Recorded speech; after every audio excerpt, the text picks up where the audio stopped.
सबसे पहले हम मंडे नाइट रॉ में बात करते हैं ओपनिंग सेगमेंट के, जो कि था Seth Rollins versus Cody Rhodes का।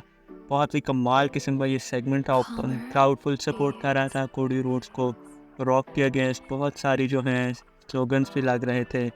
और जो है, जैसा कि मैंने अपनी पिछली वीडियो में बताया था कि अब जो है ज़्यादातर लोग को यही चाह रहे हैं कि कोडी वर्सेस रोमन रेंस दिखाया जाए रेसलमेनिया 40 में। लेकिन उसमें मैंने ये भी कहा था कि WWE ने जो है वो फैंस की एक तरह से बात मानी गई है, जिसमें क्योंकि फैंस उससे पहले ये चाह रहे थे कि रॉक वर्सेस रोमन रेंस दिखाया जाए। अब जब WWE ने वो किया है तो सारे फैंस फिर कह रहे हैं कि जो है Cody Rhodes versus Roman Reigns दिखाया जाए। लेकिन उससे पहले भी अगर देखा जाए तो तब तक जो है कोडी रोड्स रॉयल रंबल नहीं जीते थे, जब फैंस कह रहे थे कि रॉक वर्सेस रोमन रेंस दिखाया जाए। असल में सारा जो मसला जो ख़राब हुआ है वो हुआ ही इसी वजह से है कि कोडी रोड्स को जो है रॉयल रंबल जिता दिया है। अगर तो कोडी रोड्स रॉयल रंबल ना जीतता और फिर रोमन रेंस वर्सेस रॉक होता तो काफ़ी सेंस बनती थी। लेकिन अब कोडी रोड्स के पास इतनी बड़ी जो अपॉर्चुनिटी है, उसके आने के बावजूद उन्हें सेथ रॉलिन्स के अगेंस्ट पेश किया जाएगा, जिसकी पूरी कोशिश की जा रही है। लेकिन मुझे नहीं लगता कि जिस तरह फ़ैन बेस सपोर्ट कर रही है, और जिस तरह आज रॉ में भी देखा है ओपनिंग सेगमेंट में जिस तरह कोडी रोड्स को फुल सपोर्ट थी, रॉक के अगेंस्ट जो है स्लोगन्स लग रहे थे। और अब मुझे नहीं पता कि जब रॉक अपीयर होंगे तो तब क्या होने वाला है। खैर, इस सेगमेंट की जो एक मेन हाईलाइट थी वो ये थी कि ड्रू मैकिंटायर का जो है हील टर्न बहुत ही परफेक्ट तरीके से WWE जो है लेकर चल रही है। अब ड्रू मैकिंटायर पूरी कोशिश कर रहे हैं कि वो किसी तरह से जो है वर्ल्ड हेवीवेट चैंपियनशिप मैच के लिए रेसलमेनिया 40 में अपने आप को ऐड करें। और अगर होता है Cody Rhodes versus Drew versus Seth, तो मज़ा तो बड़ा आएगा ट्रिपल थ्रेट मैच देखने में। लेकिन दरमियान में सैमी ज़ेन भी हैं, इनकी ड्रू के साथ राइवरी है। और जो है, अगर तो ड्रू टाइटल जीत जाते हैं रेसलमेनिया में, अगर उनका मैच होता है, तो फिर तो ड्रू जो हारेंगे वो CM पंक से ही हारेंगे, क्योंकि जब CM पंक रिटर्न होंगे, पता नहीं वो वैसे कब रिटर्न होते हैं, और वैसे भी ड्रू का शायद। लेकिन अगर तो ड्रू जो है वो जीत जाते हैं रेसलमेनिया 40 में, तो उनका कॉन्ट्रैक्ट जो है वो नया कॉन्ट्रैक्ट आ जाएगा, जिसको वो सब भी करेंगे क्योंकि वो चैम्पियन ऐसा काम करेंगे। लेकिन अगर तो ये होता है लेकिन अगर तो ट्रिपल थ्रेट है तो साफ पता है कोडी रोड्स ही जीतेंगे, क्योंकि वो रॉयल रंबल विनर है और उन्हें इस दफ़ा जो है टाइटल मिलना ही मिलना है। लेकिन अगर जो है ट्रिपल थ्रेट की तरह WWE नहीं जाती और किसी रीजन की वजह से WWE कोडी वर्सेस रोमन ही करवा देती और फिर हो जाता है WWE चैंपियनशिप पे सेथ वर्सेस ड्रू, तो मैं पर्सनली यही चाहूँगा कि ड्रू मैकिंटायर जीते, क्योंकि ड्रू मैकिंटायर का एज हील रन जो होगा वर्ल्ड हेवीवेट चैंपियनशिप के लिए, वो काफ़ी इंटरेस्टिंग होगा और काफ़ी मज़ा आएगा उसको रन को देखने में, क्योंकि ड्रू मैकिंटायर एज हील जो है बहुत ही अच्छे तरीके से काम कर रहे हैं अभी इस वक्त भी। और तब के अभी इसी एपिसोड में जो है रॉक है वो उनको फाइन शाइन भी हुए हैं कि वो इंजर्ड सुपरस्टार्स को मार रहे हैं। खैर, उन्होंने इस फाइन का इतना असर नहीं लिया, और जो कोडी रोड्स का मेन इवेंट में मैच था शिंसुके नाकामुरा के साथ, बुल रोप मैच था कोई, तो हाँ बुल रोप मैच था, तो उसमें भी जब कोडी रोड्स जीत जाते हैं पे तो ड्रू मैकिंटायर आ जाते हैं जी उन्हें मारने। अब ड्रू मैकिंटायर की कोशिश यही होगी कि कोडी रोड्स को भी रास्ते से हटाया जाए, जो रास्ते से है उसको हटाया जाए, ताकि उनके पास कोई और किसी और के पास कोई ऑप्शन ना रहे और वो सेथ रॉलिन्स के साथ वर्ल्ड हेवीवेट चैंपियनशिप पे अपीयर हो जाए।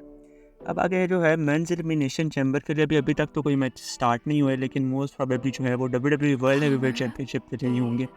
लेकिन अभी भी सारा कुछ जो है वो कोडी रोड्स के डिसीजन पे अवेट करता है कि कोडी रोड्स किस तरह डिसाइड करते हैं।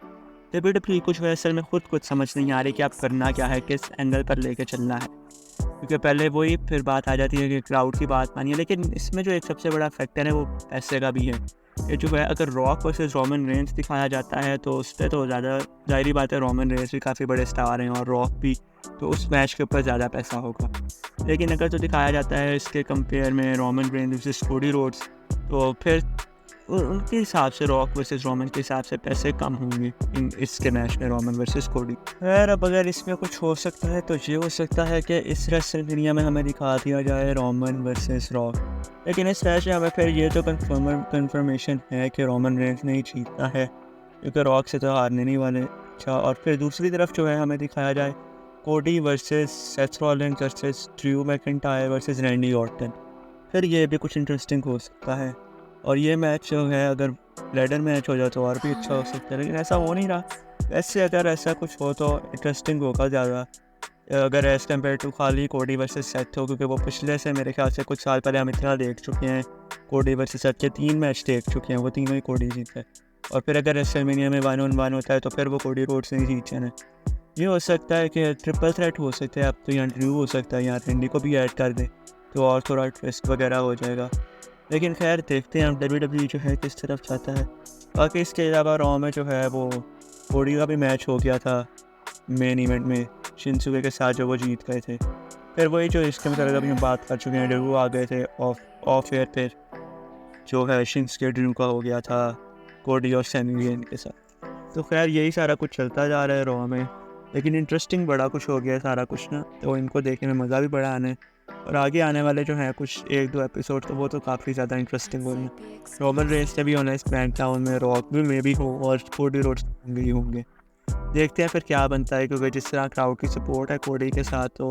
और अभी मैंने देख रहा था कोडी रोड्स ने भी कुछ ट्वीट किया है रिसेंटली ना, सही से याद नहीं है, लेकिन वो कुछ थैंक्स कर रहा था कि आप लोग के सपोर्ट का शुक्रिया, लेकिन कुछ ये लिखा था कि ट्रस्ट मी लिखा हुआ था। पता नहीं इससे क्या मतलब लेते हैं, WWE ये सारा कुछ जान के कर रहा है कि क्या होता है, तो देखते हैं अब आगे क्या बनता है।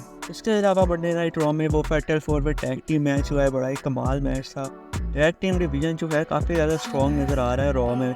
अब जो है वो DIY जीत गए हैं, और जो इसमें इस मैच के अंदर मूव्स काफ़ी अच्छे मारे गए हैं, और जो DIY जीत गए हैं अब उनका है मेरे ख्याल से स्मैकडाउन में, क्या नाम है उनका, PT ड्यून के साथ है कोई, उनके साथ मैच है अब इनका। तो मेरा ख्याल तो ये है कि DIY जीत जाएगी, और फिर DIY वर्सेस जजमेंट डे होगा। जजमेंट डे से याद आ गया, डेमियन प्रीस्ट के पास मनी इन द बैंक है, और वो अजीब ही फसूल किस्म का जो है MIT भी एकदम बंदे को दे दिया। अब उसको भी WWE के पास तो अभी ये भी नहीं समझ आ रही कि अब करना क्या है इसका, कि अगर तो है रॉक को भी अगर जिता देंगे, कोडी रोड्स तो मेगा निशान हारेगा, और डेमियन प्रीस्ट कैश इन तो फेल ही होना है जहाँ तक मुझे लग रहा है। लेकिन अगर यहाँ पर WWE जो है किसी और रेसलर को दे देती है MIT में, जैसे कि एग्जाम्पल तो अपना फिन बैलर के पास भी अगर होता तो फिर काफ़ी इंटरेस्टिंग था। तो खैर देखते हैं उनके MIT का क्या बनता है, मेरे हिसाब से वो फेल ही होना है। बाकी आर्ट्रस्ट जो है जजमेंट डे की स्टोरी लाइन में डाला जा रहा है। अभी इधर भी 2 टैग टीम्स हैं, या तो मेजर आर्ट्रस्ट को मिल सकता है टैग टीम चैम्पियनशिप मैच, या DIY को मिल सकता है रेसलमेनिया के लिए।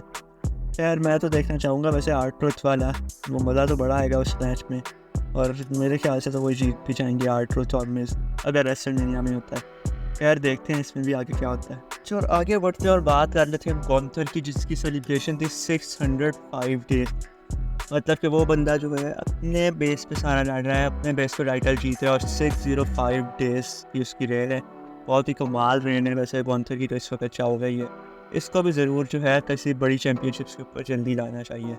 और इसका जो है इसमें अपोनेंट जो इनको मिले हैं वो आए हैं जे उसो भी अब ऐसा फेस जो है काम कर रहे हैं। वैसे चलो छोड़ो, वैसे उनको बना तो ब्लड लाइन में ही चाहिए था, लेकिन खैर फेस एज अ फेस भी उनका कैरेक्टर अच्छा है, लेकिन मुझे इतना अच्छा नहीं लग रहा उनका जो है एज अ फेस कैरेक्टर। जे उसो जो है वो नेक्स्ट इन लाइन है फॉर द इंटरकॉन्टिनेंटल चैम्पियनशिप। अब यहाँ पर जो है एक बहुत बड़ी जो साइनिंग की है रॉ ने, एडम पियर्स ने, वो की है ब्रॉन ब्रेकर की। अब ब्रॉन ब्रेकर जो है वो आ चुके हैं मंडे नाइट रॉ में। अब वो भी जो है उनका भी जो है वो जो है केसर वगैरह के साथ एक बैक स्टेज का सीन दिखाया गया है। वहाँ से हमें ये भी पता चल सकता है कि जो है गॉन्थर का ब्रॉन ब्रेकर के साथ भी कहीं मैच होगा आगे। और इसके अलावा जो है मैंने भूल गया, लास्ट वीक शायद जो है अंड्राडे को भी साइनिंग किया है रॉ ने, तो अंड्राडे भी इस वक्त रॉ में है। और अंड्राडे और गॉन्थर का जो मैच है ये काफ़ी इंटरेस्टिंग होगा। यहाँ WWE कुछ भी कर सकती है, अंड्राडे को यहाँ WWE चैम्पियनशिप पे भी लेकर जा सकती है, या इंटरकॉन्टिनेंटल चैम्पियनशिप पे। वैसे मेरा तो ख्याल है इंटरकॉन्टिनेंटल चैम्पियनशिप पे लाना चाहिए, क्योंकि अंड्राडे का जो मैच होगा ना वो गॉन्थर के साथ काफ़ी मज़े का होगा, या जे उसो का भी, या इन चारों के मैच वैसे इंटरेस्टिंग होंगे जो गॉन्थर के साथ, क्योंकि चारों ही टफ अपोनेंट्स होंगे इस दफ़ा जो है गॉन्थर के लिए। वीडियो के लिए सिर्फ इतना ही। अब अगर चैनल पर नए हैं तो सब्सक्राइब ज़रूर कर दें और लाइक भी ज़रूर कर दें। और आगे आने वाली जो वीडियोज़ हैं उनके अंदर हम कुछ रेसलर्स के मतलब फ्यूचर प्लान्स हैं जो इस वक्त ट्रेंड्स जिस तरह चल रहे हैं उनको कवर करूँगा मैं, जितनी पॉसिबिलिटीज़ हो सकती हैं उनके लिए। तो कंटेंट जो है काफ़ी ज़्यादा इंटरेस्टिंग आने वाला है, तो सब्सक्राइब ज़रूर कर दें। I see you guys in to the next video. Until then, take care and peace.